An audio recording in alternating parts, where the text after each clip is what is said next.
Hi everyone, welcome to another episode of Hawaii in Your Life. We're here at Simply Organized, who's just opened in Kahala Mall with Nancy of Nancy Organizers. Hello. Hey. And so we just finished our segment on organizing that junk jar, but the one thing we didn't show you is the last step, which was equalize. Equalize. And that's because it doesn't happen right away. So what is this step of equalizing? So equalizing is after you've used the system that you've set up for a while. So for example, if you had that drawer organized and you put the keys, let's say, in the back of the drawer. After a week of reaching to the back of the drawer for your keys every day, you might realize that that's not really convenient for you. You want it in a more easily accessible spot, so you move it to the front of the drawer. So equalize is just the fine-tuning step, the kind of tweaking step that doesn't really apply until after you've used your new system for a little while. Okay, and if you have those little containers, it's easy, right? Because you just say, okay, move this to the front. Doink, you know. So. And something I didn't mention during that segment, which is really important when you're deciding where things should go, is the hot, warm, cold method. So hot items are items you use all the time, every day or almost every day. You want to have them in really easily accessible areas, the prime real estate of your home or office. Warm items are every week or once a month, often but not all the time. So accessible but not really, doesn't have to be totally accessible. And then cold items are seasonal items, things you use once a year or less, and they can be in harder to reach spots that don't necessarily need, to be easily accessible all the time. Oh, okay. Yeah. And actually, if you don't get to that hard to reach spot in a year, toss it out. Exactly. Okay, so we're here in a different part of the store called Simply Office. Yeah. And so what's here? So here are these. I love. I mean, for me, I love all kinds of organizing, but what lights my fire is office organizing. And I just feel like if people's paperwork is in order, they can pay their bills on time. They know where to reach, important papers when they need them. It can make their life so much easier. So.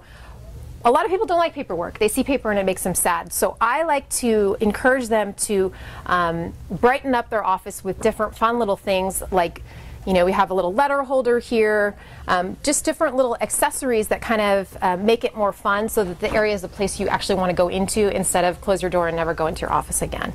So that's good. Yeah. Desk spot. Yeah.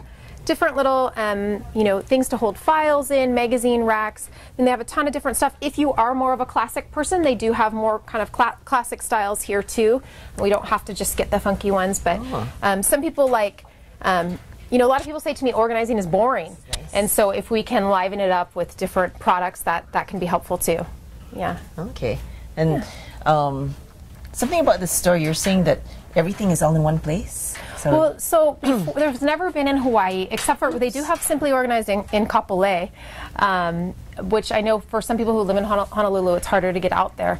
But there's not, besides Simply Organized in Kapolei, there's not one store in Hawaii where you can go and get all the organizing products that you need, or there hasn't been, but now there is. So at Simply Organized, if you need office stuff, if you need kitchen stuff, if you need kids organizing stuff, tool organizing stuff, jewelry, whatever you need, photo organizing, it's all here. So to have a one-stop shop, I mean, that's very common on the mainland, the Container Store, other places like that, but not in Hawaii. So we're just, I'm a member of the Hawaii Association of Professional Organizers, and Simply Organized is actually an associate member of that organization, and we are just delighted that this exists now in Honolulu. Yeah. Cool. So what are some items that you like to use in organizing offices? So this is actually, I'm going to grab it because it's really popular and they've sold a ton of them recently. And a colleague of mine, our president of our association, she's been doing demos recently at the store. This is something that you can put hanging file folders in. Oh, and it has the hooks. It has the hooks for hanging file folders. So this is your hot, active stuff. Okay. So if you get your mail come in, you have a pile of mail, you get your hanging file folders. I don't have any handy right here, but you get your hanging file folders and you can have file labels like to read, to buy, to call, different action items that you have. A lot of times you don't have time when you first get your mail to actually process the mail to do everything you need to do, but if you can put it in the different areas, it's not a pile on your counter, it's an action box, and then you set aside time later to actually do those actions. And it's clear. Yeah, it's clear. You can put, I would get pink hanging file folders and put them in there and have nice, printed out labels. So it looks clean and nice and kind of inspiring, If you have movie tickets or you have, play tickets, something like that, you can keep those in there. If you're waiting, if you called someone, you're waiting for a response, you have a waiting response, sort of section. So this is one of my favorites. And these are actually selling quite often. Okay, so I have a question on as far as, okay, so you could also use this. I You know can it's do for the same thing magazines, with that. Yep. I'm just thinking because I live in an apartment, so I don't have room for actual home office. Right. So this is great, to, especially when small spaces in Hawaii, to maximize the use of vertical space. I mean, this is great. You could do the exact same thing with manila file folders here that were labeled, you know, in those set labels we discussed. Nice. Yeah. So that's a perfect option. And what else do you like? Let's see. I like the bamboo just because it's kind of Hawaii and it looks real clean. Great for little maybe business cards or little paper clips and kind of more little smaller office supplies. Stamps. It's a good like little letter station. I actually use a lot of these at home for I divide my highlighters, my pens, my mechanical pencils, my colored pens. So I like these different little kind of office supply organizers, kind of like with the junk drawer slash utility drawer that we worked on. Keeping like items together and dividing things up.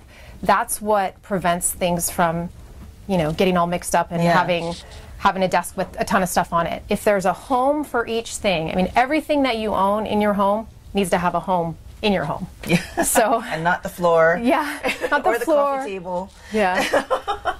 So okay. And so, how did you get into this? I'm the youngest of 9 kids. So my mom was very organized, and we had to be because we had a lot of people. I think it is my aptitude and it's my comfort level just to be more organized, but I think that helped a lot.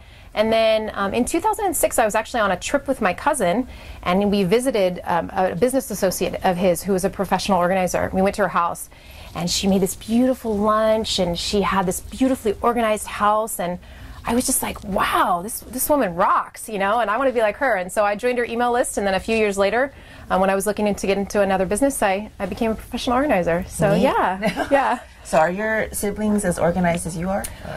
You know what? I've realized lately, after having been in this business for a few years, I think I come from a very organized family. I mean, I think the majority of us are very organized. Yeah. Because actually, in my family, we're not that organized. So what I say to that is, it's probably easier for me, but it's behavioral and it's a learned skill. So even if, you know, a lot of times people who are more creative, it's kind of less instinctual for them to be organized, but they definitely can do it. And it's a learned skill. And you know what, organizing, it takes commitment. I can leave a house and it can look beautiful, but if the client doesn't have the commitment to maintenance, you know, it's gonna go back to how it was before. So it's a time commitment, but it's worth it, because to be able to find everything you need, to not buy excess stuff because you don't know where the stuff is that you bought before, it's a blessing. Yeah. Now, if people wanted to consult with you to get organized, how would we find you? So my website is alohaorganizers.com, and you can call or email or fill out the form on the site. And what I do is I usually have a phone call conversation with them first. I'll do a phone consult, that's complimentary, and then I usually go out to their home or office, and then I do an in-person consult. I really need to see the space to get a true scope of the project. And then I provide them with an estimate, and that in-person consult is also complimentary. Oh, okay. Yeah. Cool. So now, I just had one other question. Just thinking, you recently had this contest for the messiest Honolulu's Messiest Room contest. Yes. Oh, okay. And did you pick a winner yet? Yes. Okay. Yes. So we haven't done the work yet, but yeah. So that's it's going to be a good. You'll see more about that in the future. Okay. Yeah. I wonder if it's the person that I nominated. There's actually somebody more disorganized than I am. I mean, I'm sure it's an organized mess, but when I saw his office, I thought, this is epic, and I had to take a picture of it because I thought my desk was messy, but that was I will share on that one. I worked at a university, and I had a colleague who was very disorganized, like you said. I mean, you know, the mountain. He actually went on vacation. This was before I was an organizer, but I was just sort of maybe a control freak. I called him up when he was on vacation and said, Paul, I'm going to organize your office when you're gone, okay? And he was like, oh, okay. And I organized his office. It took me a week, literally, when he was gone on vacation. That's not the way to do it. I mean, he still is, you know, has challenges with the organization. He actually hires me when I go back to California, and I do work with him still. But you cannot you cannot impose organizing on someone else, and that's what I realized. And that I was not honoring him by calling him up when he's on vacation and telling him I'm going to organize his office. You know, so I learned a lot from that. But we're still friends, and he still uses me as an organizer. So there you go. So before you throw that match on your colleague's desk, yes, make sure you check with them first. Yes, show them the benefits and let it be their decision, because you can never organize anybody else unless they want to be organized. Yeah. Cool. Okay. Well, thank you very much. Thank you. I look forward to getting organized. Me too.